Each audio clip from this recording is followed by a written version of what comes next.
Hello, hello, hello. It is currently Friday, August 23rd, 2024, and I'm coming at you from Yankton, South Dakota, where it is a very nice 75 degrees here in about the noon hour. Just as a recap, I am a retired cop.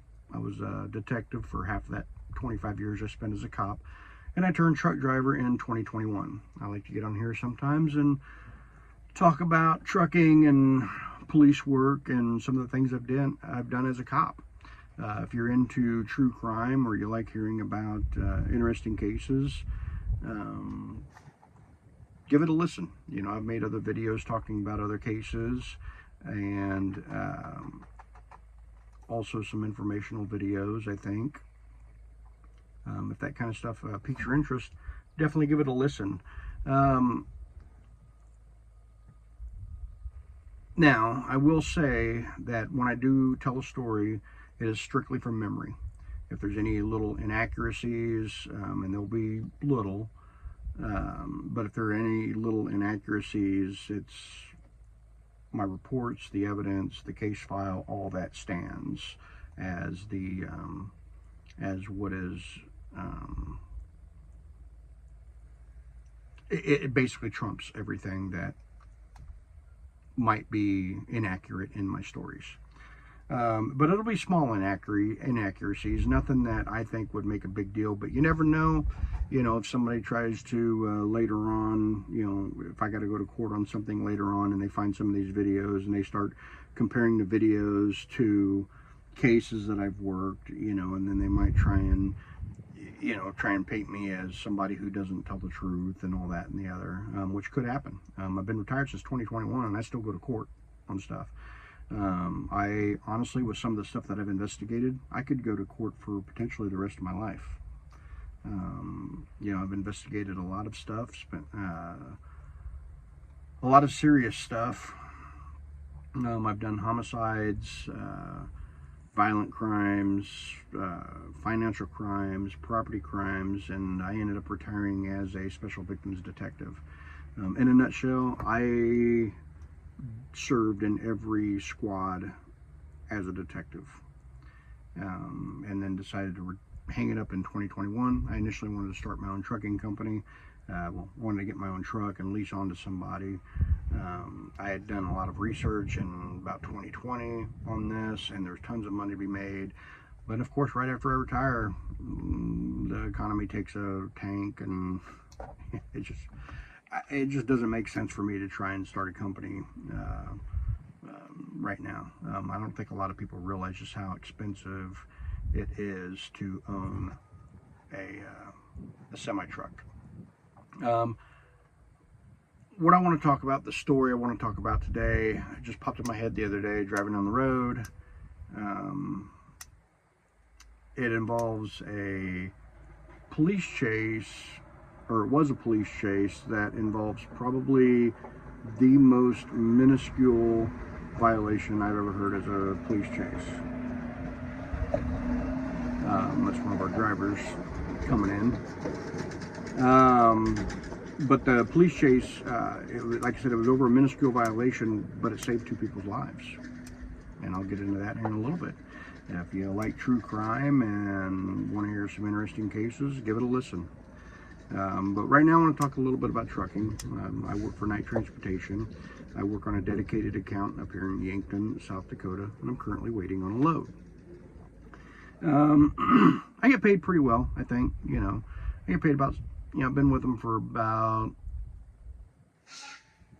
I started back with Night probably about a year and a half ago, because I did work for a friend for about a year and a half after I retired. And he ended up having to sell that truck that I was running, and I came back to Night because I had started initially with Night. And I got on this dedicated account up here. We pull Conestoga flatbeds. Those are the trailers with the soft sides on them. It basically has an aluminum frame with a tarp all the way around the frame, so we don't mess with having to unroll tarps and roll them back up. We also don't run anything that requires more than straps. It's great. It's pud work, I think, for the money. Like I said, I'm going to make about 70 grand, and the and I'm home, I think, a good amount of time, a very good amount of time. I stay out a month, but then I go home 7 days. In fact, this last home rotation, I actually went on family vacation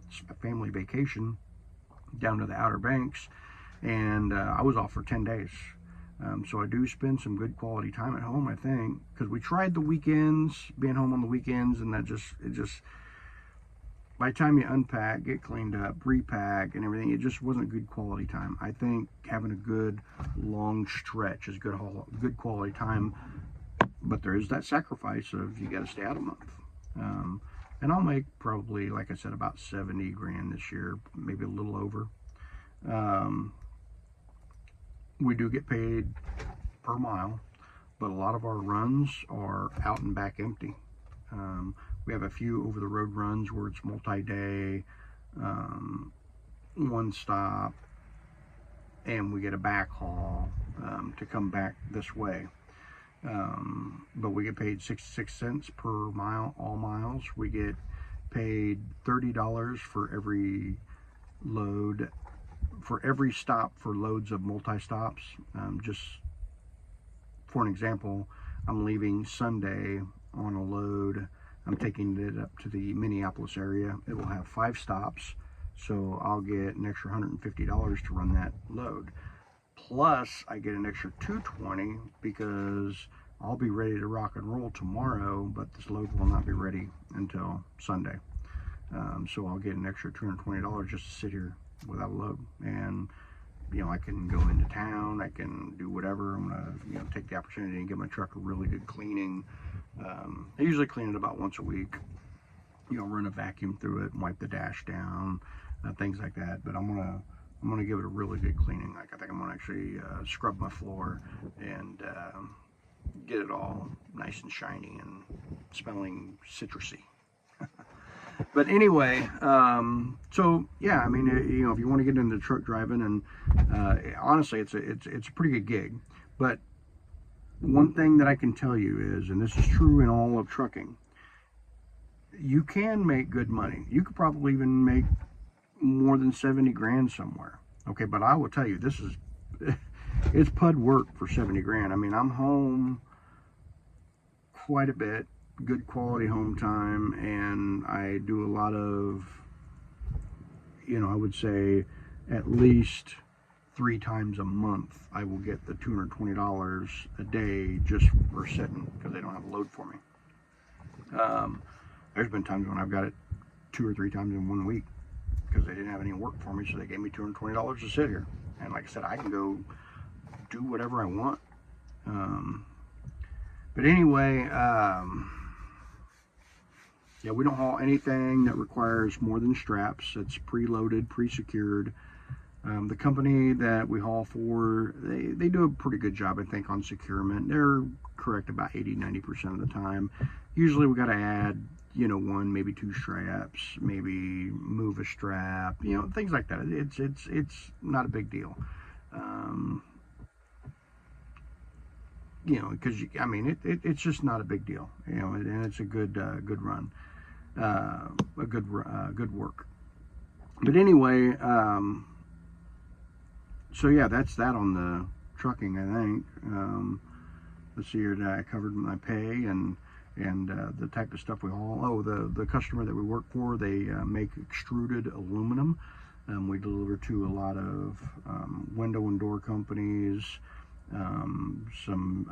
We deliver to a company that makes aluminum rails for the ceiling crane operation, ceiling cranes, the tracks that the cranes on the ceiling runs on, railings for fences and things like that, boat docks, boat lifts, things like that. And it's pretty steady work. We have about 20 of us that work up here, between a handful of local drivers that live up here and run local stuff, and then us. most of our loads are just like out and back. In fact, one of my best weeks ever, I made over $2,000 in this week. I actually got a lot of miles. It was actually a lot of work compared to what we normally do. Like, I could tell the difference, the way I felt after that week compared to the way I feel after a regular week of work. Basically, I got a load that just went over into Iowa, maybe like 300 miles. So I got the load, drove to the customer, spent the night there, unloaded first thing in the morning, drove 300 miles back. They had another load for me ready to go, picked it up, took it to Iowa, spent the night at the customer, came back, took a shower, picked up another load, because we have a shop up here that we have a lounge and a shower and all that, and I'm back up here at the shop probably at least, unless it's a true multi-day over the road run, I'm at the shop 2, sometimes 3 days a week, or to where I'm at least spending the night here and then pick up a load in the morning and head back out. But anyway, so my best week, like I said, was over $2,000, and it was just constantly just back and forth, running little short 300 mile, 250 mile runs. It was just that busy, and like I said, I think it was a lot of, it was a lot more work than what we usually do. And like I said, I get paid about 70 grand is what I'll make this year. So if you're interested, give it a shot. It's not a bad gig. But I will tell you one thing that's true about trucking in general is you have to know how to manage your clocks. You got to be able to manage your clocks and optimize them. Okay, you can't just pick up a load at, let's say, 2:30 in the afternoon, come back here, spend the night, come back to our shop, which is like just a mile from our customer. You can't go pick up your load at 2:30 in the afternoon, come back here, spend the night, and leave out in the morning. The best thing to do in that situation is to go ahead and get on down the road 6, 7, 8 hours. If you have a longer run, 6, 7, 8 hours. If you don't have a longer run, get to the customer. There's been plenty of nights where I roll into the customer at 9, 10 o'clock at night and get unloaded first thing in the morning, and I bounce right back empty, and we get paid. The longer runs, they typically will have a backhaul, but if they don't have a backhaul, they'll run you back empty. I ran back empty 720 miles-ish one time. Ran from Billings, Montana, back all the way to Yankton, South Dakota, and it was definitely a day and about a quarter to get back here, and I got paid the 66 cents the whole way because they didn't have a backhaul for me. But anyway, so let's get into talking a little bit about the case. So like I said, this was a car chase over the most minuscule violation I think I've ever heard of on a car chase, and it saved 2 people's lives. I think I'll give you I'll kind of go in real time. So the timeline will be kind of bouncing, the actual timeline will be bouncing around a little bit.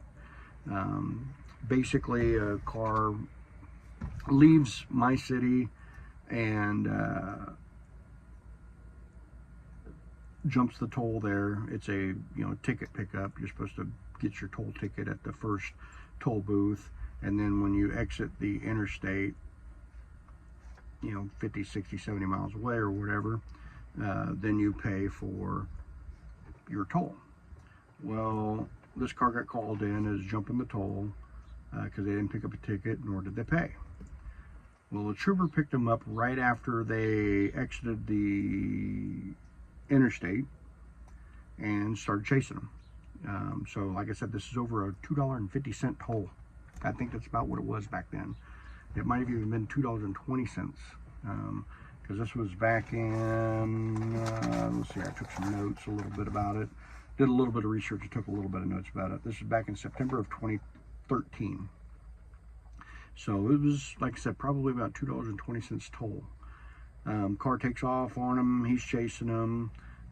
They exit the freeway and take a cloverleaf exit ramp, going up to a surface street, and they take it probably around 100 miles an hour or so, from what I remember it being estimated at.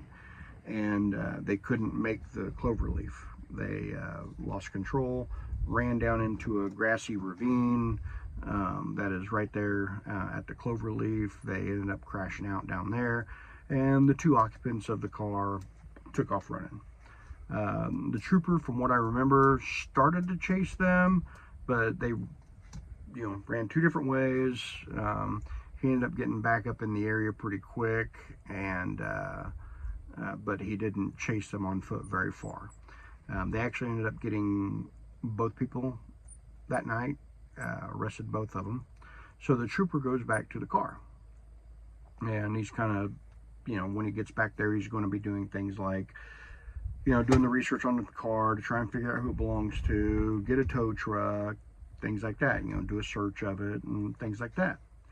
Well, he's standing back at the car for probably a good minute or 2, and then hears somebody beating on the trunk and yelling for help. So he opens up the trunk. There are 2 people in this trunk of this car that had been carjacked. It was their car, at least one of their car, and they got carjacked in my city, and I believe they were being taken to the other city about 60 miles away or so, and I think they're going to be killed. I mean, I can't think of any reason. I mean, I honestly, I 100% believe that this would have been a double homicide, and maybe even gone unsolved had the trooper not chased them over the $2.20 toll. So their story was, it was a guy and a girl. I don't remember if they were a couple or not, but they had stopped at a gas station and got flagged down by a couple of guys who said they'd give them some gas money for a ride. Now, I don't remember, this is where it's going to be a little, pardon me, this is where it's going to be a little hazy. I don't remember if they got carjacked at the gas station and put it in the trunk, or if they were driving down the road and then got carjacked and then got them out of the car and put them in the trunk. But in any case, they got carjacked at gunpoint and put in the trunk of the car, and were saved, I think, because of the car chase. And the 2 guys, they ended up making pleas. I know one of them pled, and I only know this because I researched it, but one of them pled to use of a firearm in furtherance of a crime. This case actually ended up going federal. It was a time when there were some United States Attorney's offices around that were trying to get as many cases as they could, because they were looking at thinning out some of the U.S. Attorney's offices that weren't very busy. So the U.S. Attorney's Office picked this case up, and both of them did some federal time. One of them was released in 2020, and the other one was released in 2022. And like I said, I know the one pled to use of a firearm in furtherance of a crime, and but that kind of makes me want to explain now, like, I've investigated a ton of cases. I bet I've been the lead detective on probably 100 to 150 cases a year. In my department, we had about 30 detectives. And there were some that investigated cases like me, and there were some that didn't investigate cases like me, that, they might get 25 or 30 a year, and they may not be like very complicated cases. Me, I didn't mind the complicated cases. I thrived in that. But I would investigate about 100 to 150 cases a year, and then probably help out on probably another 100 to 150 cases. And a lot of my cases were major. And when we send cases, so basically we get assigned a case, and it might be this would have been an in progress investigation, because I have 2 people here that were kidnapped in progress. So that would be an in progress case. And but then the other type of cases we would investigate are past cases. So somebody files a report, says that so-and-so committed this crime against them, and then I get that case and investigate them. Well, typically when I do an investigation, I'll make different findings. I'll either say can't send it over to the DA's office, not enough evidence, things like that, or I'll send it over to the DA's office, and then they will make the determination whether or not to file charges.